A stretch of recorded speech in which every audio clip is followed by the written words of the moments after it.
Hello, welcome to Graveyard Tours. Please hit that subscribe button if you're not subscribed already, and the like button if you are subscribed. But I'm at the Oak Cemetery, and it was made here 1895. There's the entranceway right there, and it's in Johnstown, Pennsylvania. This is a new one for me.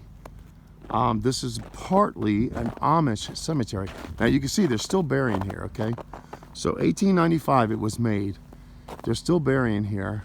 There's an old slab wood cabin over there that's still being used. So I found this back in late November. I didn't get a chance to come out here until now. So I'm going to go to the old part now. As you can tell, it's been snowing here, and it's snowing right now. So it's very interesting. So here's part of the Amish. Let me show you the Amish graves first. They're peppered out throughout here. And a couple of things I learned. On some of these grave sites, they're where they just have slabs of stone with no names. That is a lot of the Quakers do that. So I'm learning more and more about this kind of stuff.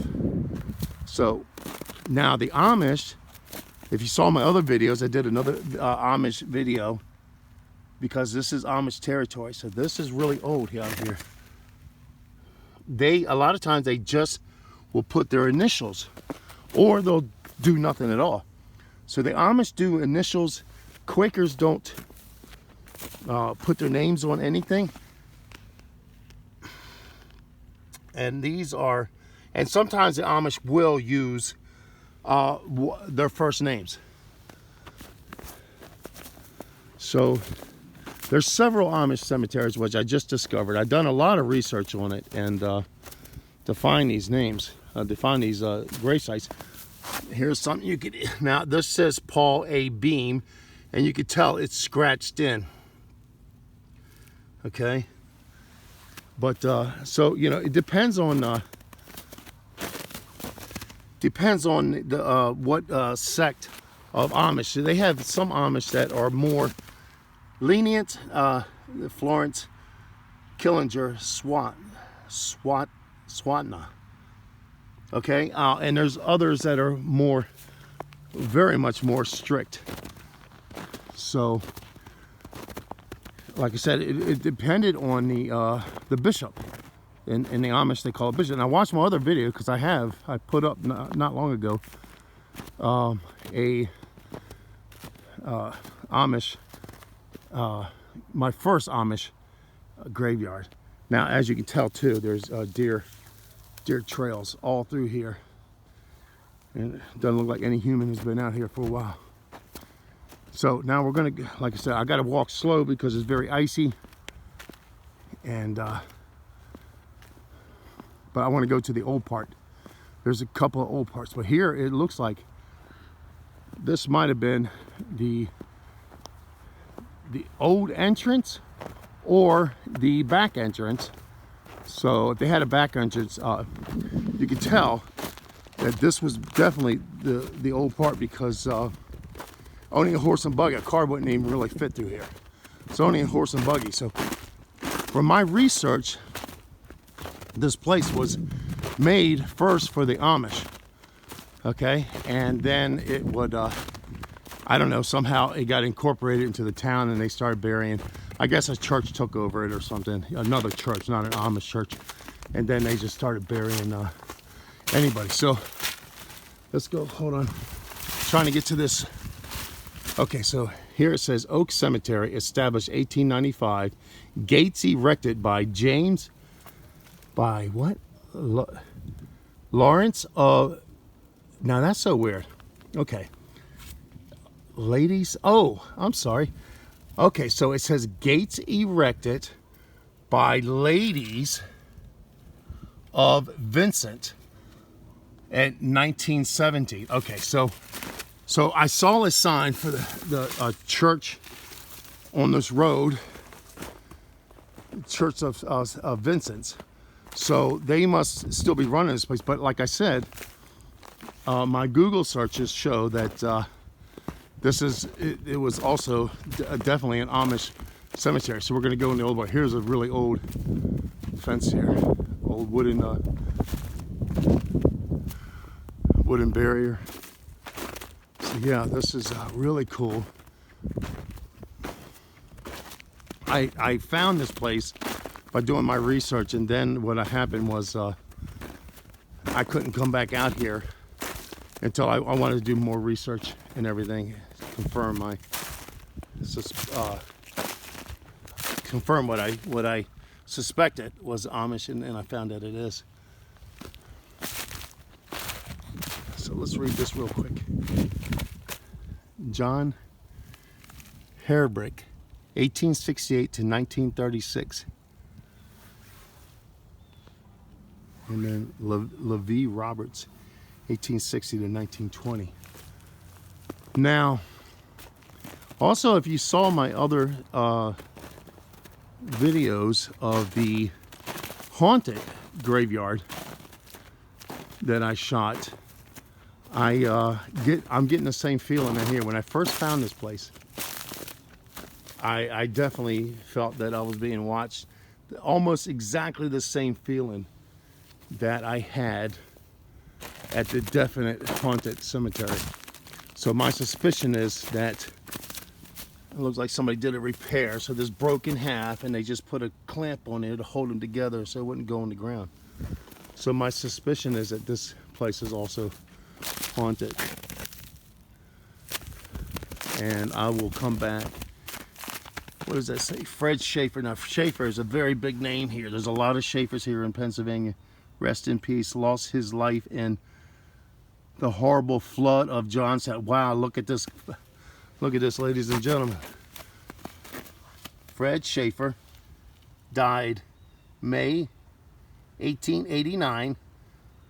Lost his life in the horrible flood of Johnstown. And they couldn't even fit Johnstown. They had to separate it there. Rest in peace. So, a lot of another interesting factoid, that a lot of the graves that I didn't know about originally, where it said died drowned, like a lot of the sites would say just drowned. I mean, the headstones would say drowned, and those were also from the Johnstown flood. Now, some of the families who were able to recover the bodies of their loved ones, they were the ones who, you know, got placed by their families and stuff like that. But there's so many victims that never got identified. So where I'm walking right now, I see no headstones, but I can assure you there's people buried where I'm walking, because I've seen this so many times. Like, there's a lot of empty space here, but definitely the headstones are missing. So here's a veteran.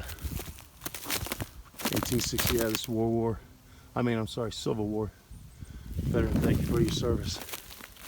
So yeah, so 1895. I've been to older graveyards, but for sure, this place, I got the feeling here. I got the same feeling that I got at the other one, almost exactly the same. Some people call me a sensitive. I don't know about all that. I do know that if you've seen my other videos, I grew up in a haunted house. Probably lived there for more than 10 years when I was young, and we've had many experiences.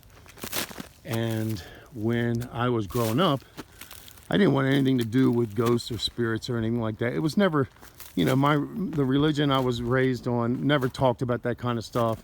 You just ignored it. It was never talked about. Of course, you know, the family members, we all talked about it, because we all had, almost all of us had experiences, some worse than others. So I didn't want anything to do with spirits at all. I was like, no. You know, I wanted to ignore it. Didn't want to have anything to do with it. But now, as I get older, I find out that, hey, it's part of life, and I want to know about it. So I'm kind of leaning more towards that. I'm not as afraid of the spirit world like I was when I was growing up. John Singer died March 23rd. So you see, the March, it's separated. See that? And it's got a space. So this, you know, these were 1886, 64 years old. And Jacob Singer died 1908. So this is a whole, yeah, these are all singers here. Yeah, they sure are. Okay, so there's a family plot here. Yeah, so this is a great find for me, and hopefully for you. You know, with the snow and everything, it's hard to even read anything, but it's definitely a pretty cool find. And like I said, when I did my research, it's Amish, and then when I did more research, I found out a lot of the Amish just only use their initials or their first names, and we've already found a couple of headstones with just that. Let's see if I can read any of this. 1873, Susan Robert. So what I'm thinking, it's winter time. There's the other grave site I went to, for sure is haunted, and now this one I suspect is very much haunted too. And they're still using this graveyard here. Same with the other one, they're still using the other one. I mean, I could do a quick, I want to come back, but I can't do this probably until the spring, simply because I'm finding out that I don't really get a lot of results when it's cold out. I think the spirits don't have the energy. But let's do something really quick. I don't think anything's going to happen. My old trusty ghost light, I like to call it now, because it's worked several times. And like I said, it's very hard to turn. I'm going to have to use two hands to turn this. And I can do a quick, I can't even get this thing on. Hold on one second, I'm back. I had to use both hands to turn on the flashlight. Here's the flashlight and the little cat toy. So if you shake the cat toy, it'll light up. So we'll do a, what the hell? Hey, how you doing? Wasn't expecting that. So we have a little friend here visiting with us. Hello. Hey there. Hello there.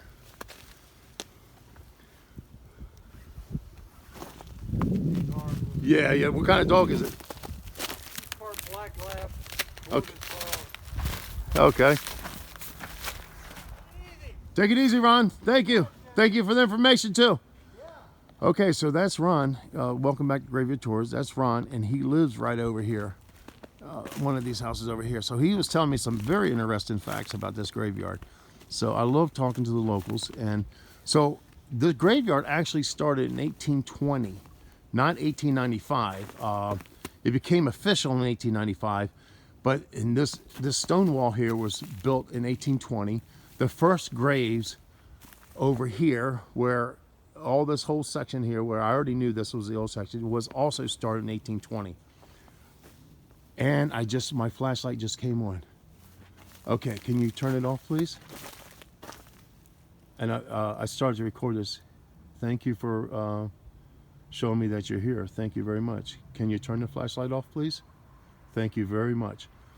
So I know that there's spirits here. Thank you very much. I'm here to just ask questions, communicate with you if you want to communicate with me.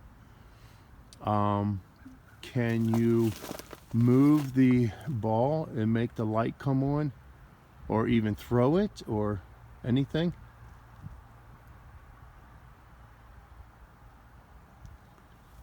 Okay, so would you like me to, can you please turn the flashlight on for yes? Would you like me to come back here and communicate further with you also at another time? Because I would love to do that. Please turn the flashlight on for yes.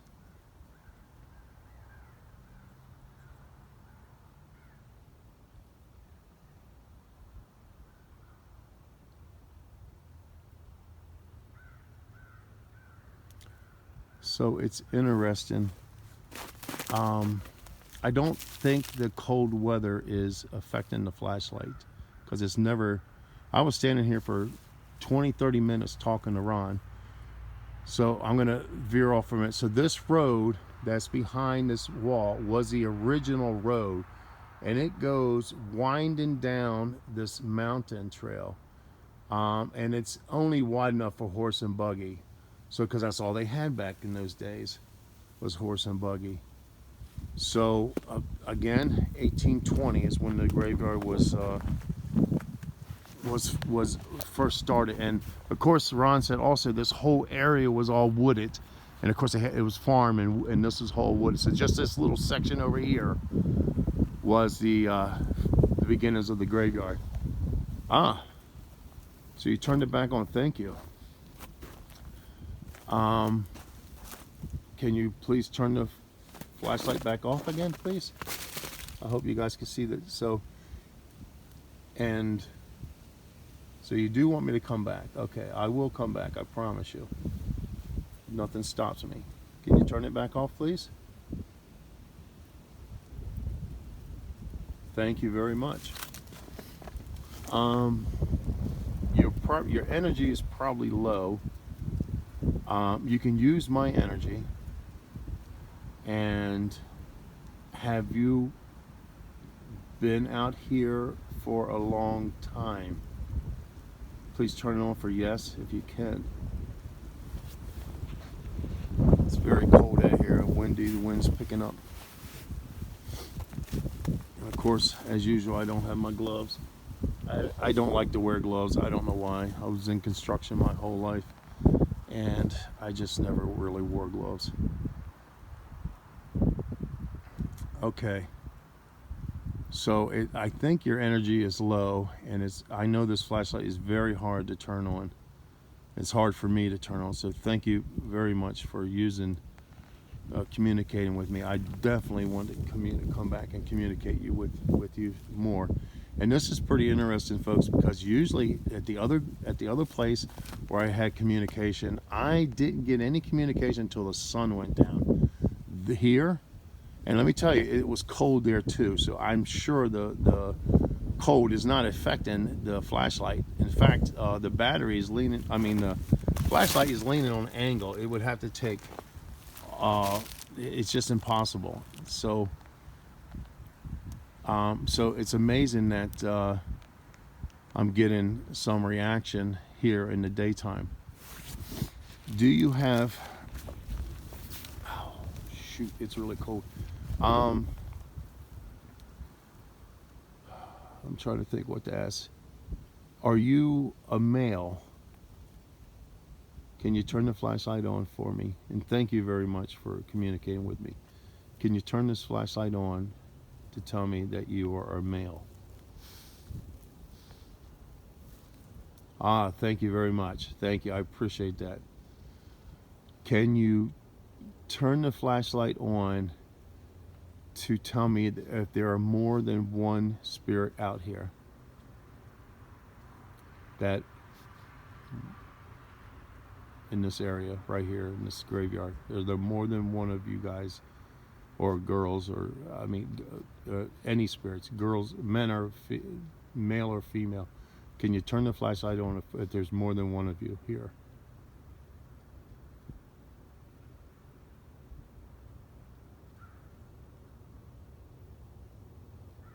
Okay, so you're the only one. Okay. Can you turn the flashlight on to tell me if you've been here for a long time?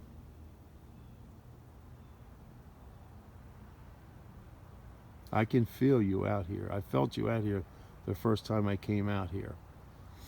So I know you're here, and thank you for communicating with me. Okay, so all right, so you're telling me then you were out here for a short time. Okay, so they're still using this burial site out here, this graveyard out here. So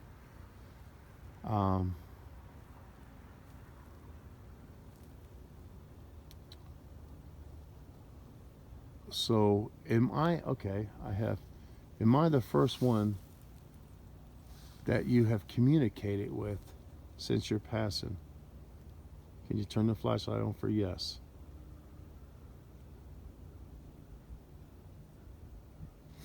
I'm pretty amazed, folks, that I'm getting communication out here in the daytime like this.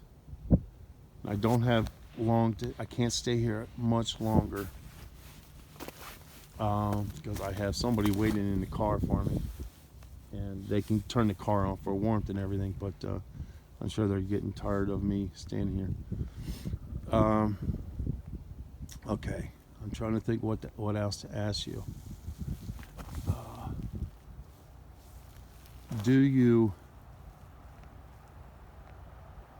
Are you stuck here? Can you turn the flashlight on? I will try to help you if I'm able, but can you turn the flashlight on for yes if you're stuck here in this graveyard, in this cemetery?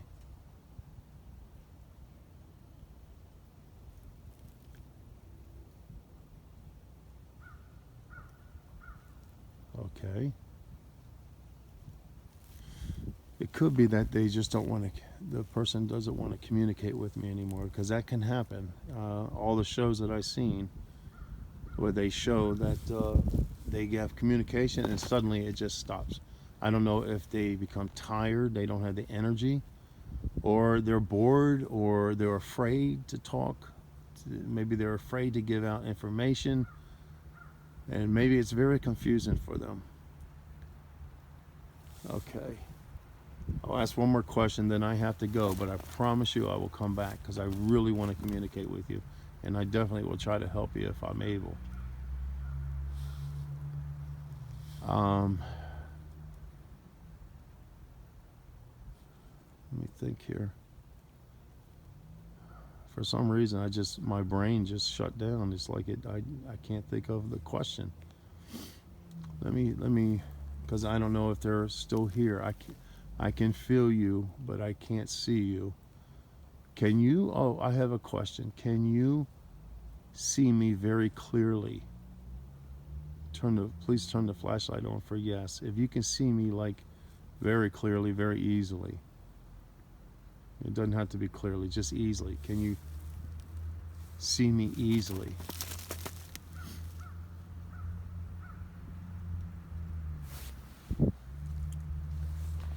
Okay. My feeling is that the spirit doesn't want to communicate, but I know you're male, and I was talking to Ron, and there was the flashlight didn't come on 20-30 minutes easily, and I learned a lot, but and nothing happened. So, and I've used this flashlight in the cold many times, and I didn't get anything. So I know it's not the cold. So I know the spirit, and plus I feel you. Like I said, I've been told I'm part sensitive. So, or I am a sensitive. I don't, I never, I just feel things. That's what I'm saying. I just feel things. So I know I kind of know when the spirit's around. And, or, so like I said, I came out here, when, I don't know, probably 3 weeks, a month ago, when I first discovered this place. I didn't have time to shoot the video.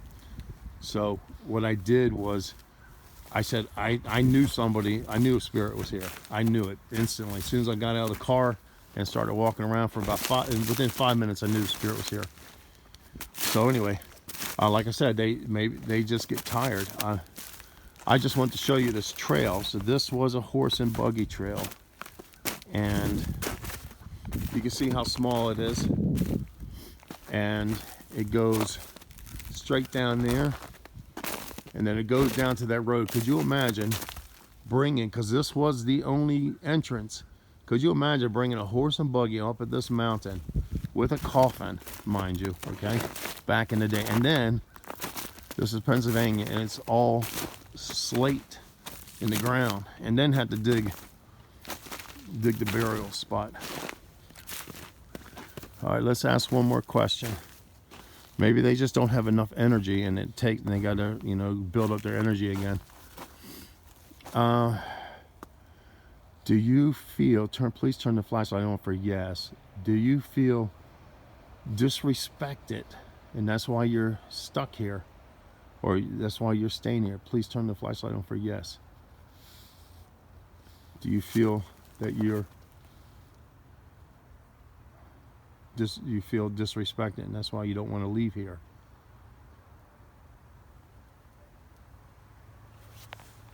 Okay. So, do you feel that you have unfinished business? Please turn the flashlight on for yes if you feel you have unfinished business that you want to take care of before you can move on. Is that why you're here?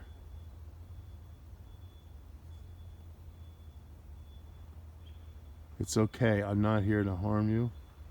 I'm not here to make you do anything. I just want to communicate. I'm interested and I want to get answers, and I would try to give you answers if I'm able. And I'm sorry if I'm being nosy. Do you feel I'm being nosy? Turn the flashlight on for yes if you feel I'm being nosy. Too nosy. I'm asking too many questions. Okay. So like I said, all the ghost shows I've watched, this happens, and it happens quite often where you get communication and then they just pull away for some reason. Maybe they just, they feel threatened. Maybe they feel they don't want to give up information, they're afraid, or maybe it just drains their energy too much, and then they're trying to reserve their energy. Okay, I'm going to ask one more question. If you can answer for me, turn the flashlight on for yes. Communicating with you through the flashlight, does it drain a lot of your energy? And this is why you can't answer the questions? Can you please turn on for yes? If it's too draining for you, it's too much effort.